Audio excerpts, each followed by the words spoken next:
That single extra cup of oil you just poured into your lawnmower, it's currently turning your $3,000 engine into a frothy, bubbly death trap. While most owners worry about dull blades or dead batteries, this one common maintenance error can turn a healthy engine into a scrap metal pile in minutes. It's an easy mistake to make, often fueled by the best of intentions, but it's one that could cost you hundreds in repairs right now. Now, walk out to your garage and take a good look at your riding mower. It looks tough, right? Ready to slice through grass like an absolute beast. Well, I hate to break it to you, but right now, your engine might be standing on the edge of a metaphorical cliff, and you are the one pushing it. Because the last time you checked or changed your oil, you likely committed a cardinal sin. You thought to yourself, "Hey, a little extra oil can't hurt." It can, in fact, hurt. That mistake ends with a loud clank, a cloud of white smoke, and a massive repair bill. The reason this is such a big deal comes down to how virtually every modern riding mower engine is designed.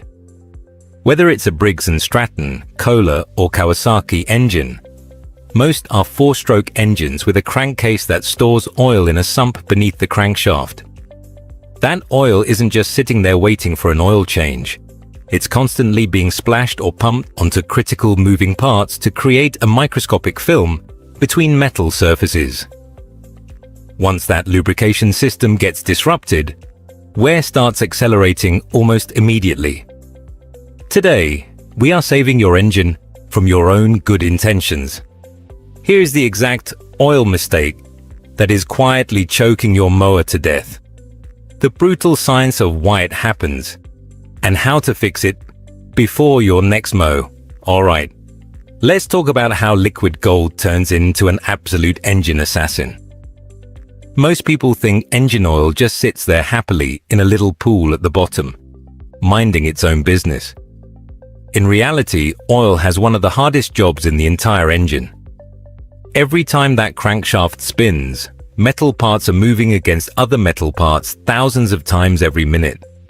Without a microscopic film of oil separating them, friction skyrockets, temperatures shoot up, and components start wearing away incredibly quickly. But lubrication isn't oil's only job. It also carries heat away from moving parts, helps trap tiny bits of dirt and metal so they don't circulate endlessly through the engine, and even helps seal the gap between the piston rings and the cylinder wall so the engine can maintain proper compression.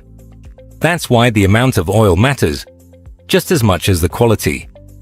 Too little oil means those protective jobs stop happening. Too much oil creates an entirely different problem. This is also why manufacturers don't simply tell you to pour in any oil. You'll often see recommendations like SAE30 for warmer temperatures or 10W30 when mowing across a wider temperature range. Those numbers refer to the oil's viscosity, basically how easily it flows under different conditions. Pair that with the correct API service classification, and you're giving the engine exactly what it was engineered to run on. And when they see the oil level looks a bit low, they top it off. But instead of stopping at the line, they keep pouring. Because logic dictates that more lubrication equals a happier engine. Right? Wrong. Inside your riding mower's engine, there is a heavy metal part called the crankshaft. It spins thousands of times per minute to keep your mower moving. As the crankshaft rotates, its counterweights and the connecting rod travel through the crankcase thousands of times every minute. On many single-cylinder mower engines, the connecting rod even has a small dipper that scoops oil from the sump and throws it around the crankcase. This is known as splash lubrication. Larger V-twin riding mower engines often use a pressure lubrication system with an oil pump to deliver pressurized oil directly to the crankshaft journals and bearings. When the oil level is perfect, the crankshaft clears the oil pool safely. But what happens when you overfill it? The spinning crankshaft slams directly into the extra oil pool. It acts exactly like a giant, angry kitchen whisk, whipping up egg whites into a meringue. Just think about drinking through a straw. If your drink suddenly turned into cappuccino foam, you'd suck in mostly air instead of liquid. The oil pump has the exact same problem. Oil pumps are designed to move liquid, not bubbles. Once the oil becomes aerated, pressure starts dropping. Bearings that normally float on a thin cushion of pressurized oil suddenly lose that protective layer.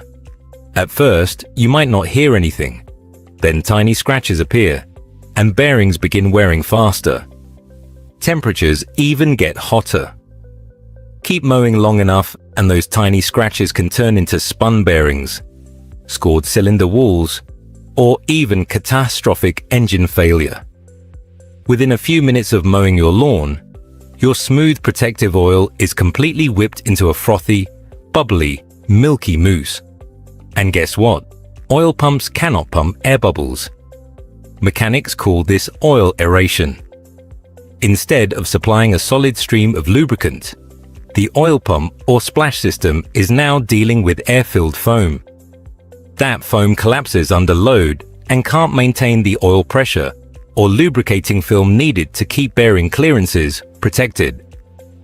Instead of riding on a thin cushion of oil, metal components begin making direct contact, dramatically increasing friction and heat. No, really, your engine parts start grinding metal on metal because they are being lubricated by literal foam party bubbles instead of oil.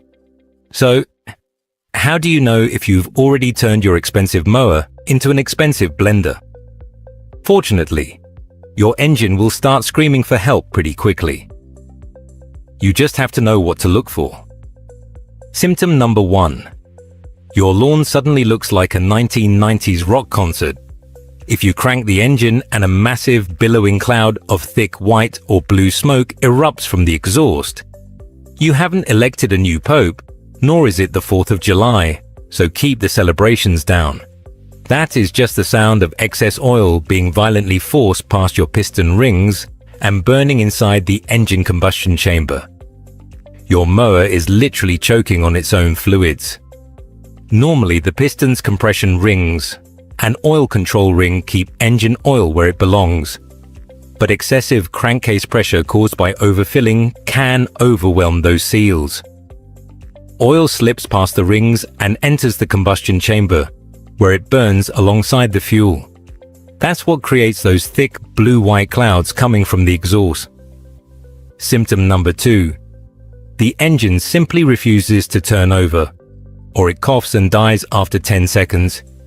This happens because the extra oil has traveled up the breather tube and completely soaked your paper air filter. The breather system exists to vent pressure that naturally builds inside the crankcase as the piston moves up and down. Under normal conditions, only vapor passes through this system. Overfill the engine, however, and liquid oil gets pushed through the breather tube into the air filter housing.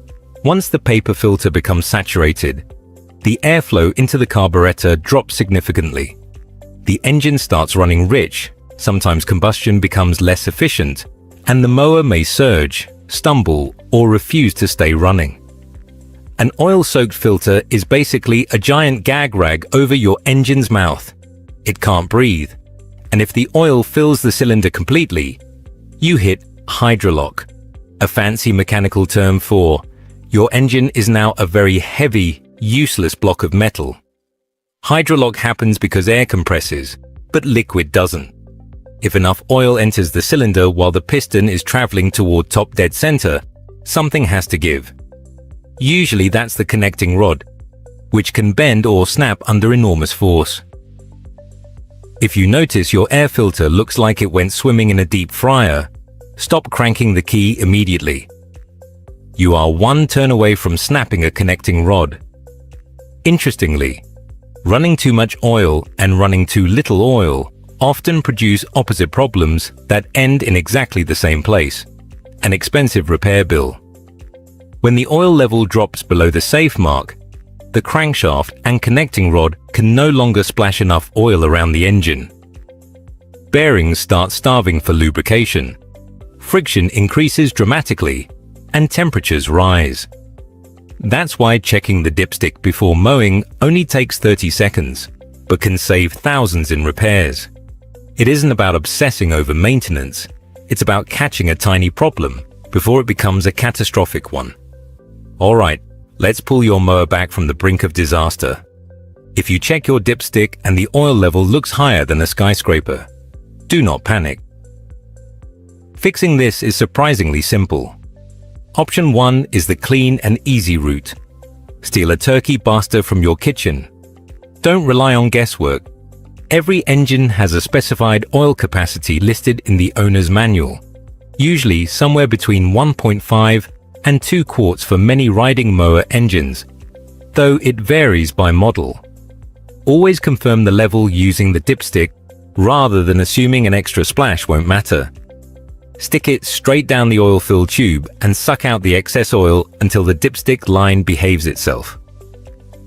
Just don't use that baster for Thanksgiving later. It's not the type of oil your turkey needs, unless you enjoy that flavor, of course. Option 2 is the messy route. Place an oil pan under the mower, loosen the drain plug, let a tiny bit spill out for 3 seconds, and tighten it right back up. Check the level, repeat if necessary, and you are good to go. Once the oil is back between the 2 magical dots on your dipstick, change your air filter if it got soaked, and your engine will happily live to fight another lawn. But before you pat yourself on the back, overfilling isn't the only oil mistake that destroys mower engines. Some owners never change the oil because it still looks clean. Unfortunately, color tells you almost nothing. Every time you mow, the oil collects microscopic bits of metal, soot from combustion and contaminants that slowly reduce its ability to lubricate. Others grab whatever bottle is sitting on the garage shelf. Car oil, leftover motorcycle oil, even ancient oil that's been sitting open for years. Small air-cooled mower engines often operate hotter than many car engines, and manufacturers recommend specific oil grades for a reason. Using the wrong viscosity won't necessarily destroy an engine overnight, but it can increase wear over time, especially during very hot or very cold weather. Another mistake people make is assuming all engine oil is interchangeable.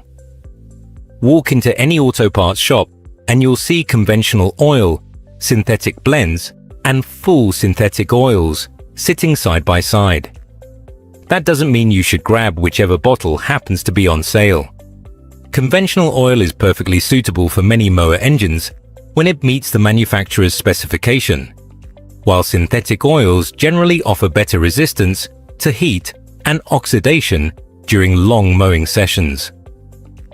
The important thing isn't whether the bottle says synthetic, it's whether the oil matches the SAE viscosity grade, an API service classification recommended by the engine manufacturer. Using a premium synthetic with the wrong viscosity can be just as problematic as using cheap conventional oil that doesn't meet the required specification. Most riding mowers use air-cooled engines, rather than liquid-cooled engines like you'll find in a car. Instead of circulating coolant through a radiator, they rely on cooling fins cast into the engine block and a flywheel fan that pushes air over those fins. That's why these engines often run at higher operating temperatures than automotive engines. Because of that extra heat, the oil has an even tougher job. As the oil ages, it gradually loses viscosity, and its additive package begins to break down. That's another reason manufacturers recommend changing oil at specific service intervals, instead of simply waiting until it looks dirty. Good maintenance isn't just about changing oil. Check it before every mow. Replace it according to the manufacturer's recommended engine hours, not just once a year. Keep the cooling fins free of packed grass so the air-cooled engine can shed heat properly, and always use the correct viscosity for your climate. These simple habits dramatically reduce oil breakdown and extend the life of your engine. If this video just saved you from a $400 mechanical tragedy, do me a favor, smash that subscribe button so you don't miss the next stupid mistake